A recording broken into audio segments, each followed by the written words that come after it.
अच्छा जी व्यूअर्स, अब वक्त हो चुका है किस चीज़ का? अब वक्त हो चुका है हमारी हेल्दी मॉर्निंग टिप का। चलेंगे टिप की तरफ।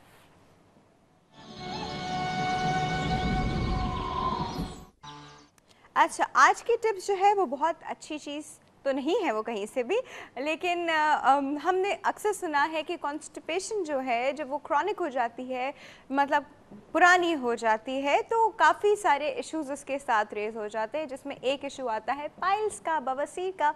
तो इस चीज़ को कैसे अवॉइड करना चाहिए? उसके लिए सबसे पहले तो कॉन्स्टिपेशन अवॉइड करनी चाहिए।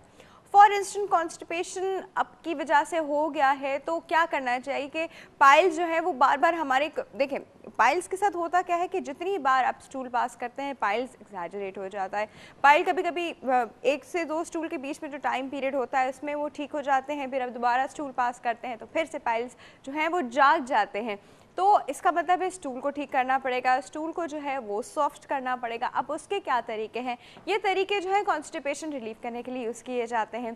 तो सबसे पहला तरीका, एक तो दवाइयाँ, डॉक्टर कंपल्सरी मस्ट। इसके साथ आपको क्या करना चाहिए? इसके साथ आप घर में जो कर सकते हैं वो ये है कि आपने एक प्याज लिया, एक अनियन, आपने उसकी पेस्ट बना ली और फिर आपने उसमें थोड़ी सी दही ऐड की और ये एक रायते की तरह है। मतलब आप अक्सर चावलों के साथ, बिरयानी के साथ या पुलाव के साथ इस तरह का रायता लेते हैं, तो आप ये वाली पेस्ट जो है ये आप खा सकते हैं बहुत आराम से हर रोज़ 7 डेज तक खा के देखिए और फिर आपको खुद फील होगा कि आपकी जो कॉन्स्टिपेशन है वो रिलीफ होती जा रही है, वो आपका स्टूल जो है वो सॉफ्ट होता जा रहा है।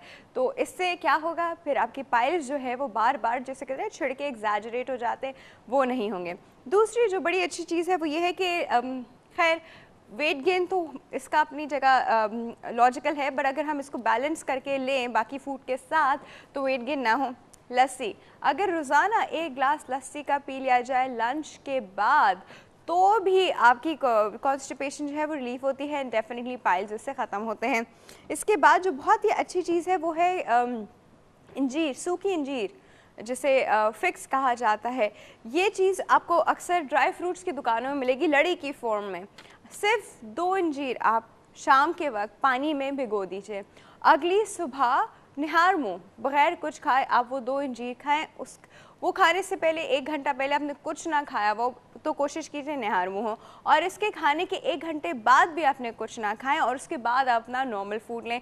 इससे भी आपकी कॉन्स्टिपेशन रिलीफ होगी and will feel better, and आपकी जो पाइल्स हैं वो ऑटोमेटिकली जब बार बार छिड़ेंगी नहीं तो क्योर हो जाएंगी। है ना जी, अच्छी अच्छी टिप्स। इसी चीज़ के साथ वक्त हो गया है पोल के सवाल का। चलते हैं पोल की तरफ।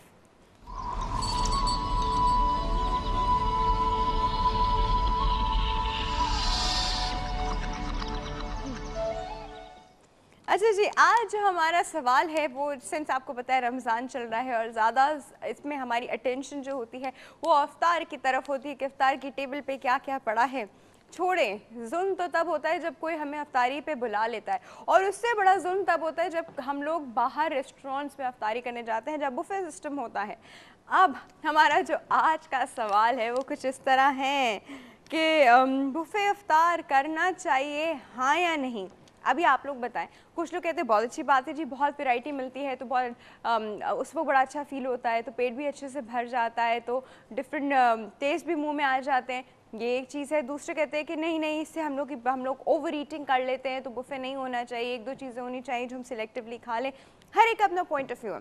आप इस पर क्या कहना चाहेंगे वो आप हमें बताएंगे फेसबुक पे www.facebook.com/ltv.tv and healthy morning with doctor आफा के पेज पे, और हमारे फ़ोन लाइन्स भी थोड़ी देर में ओपन हो जाएंगे जी, और वहाँ पे भी हम आपसे बातें करेंगे। अच्छा, वैसे हम नॉर्मली जो है बुफ़े की को ज़्यादा प्रेफर नहीं करते, लेकिन वो लोग ज़रूर कर सकते हैं जिन्होंने अपनी क्वांटिटियाँ फ़िक्स की हुई हो कि ये क्वांटिटी बस मुझे खानी है, इससे ज़्यादा मुझे नहीं लेना, तो फिर आप बुफ़े एंजॉय कीजिए। बट इन केस आपने सब कुछ ट्राई करना है और आपकी क्वांटिटी फ़िक्स नहीं है, then buffet is definitely not for you. ये वक्त हो गया है एक छोटे से ब्रेक का। ब्रेक के बाद हम वापस आएंगे गायनी के सेगमेंट के साथ। Don't go anywhere, will be right back.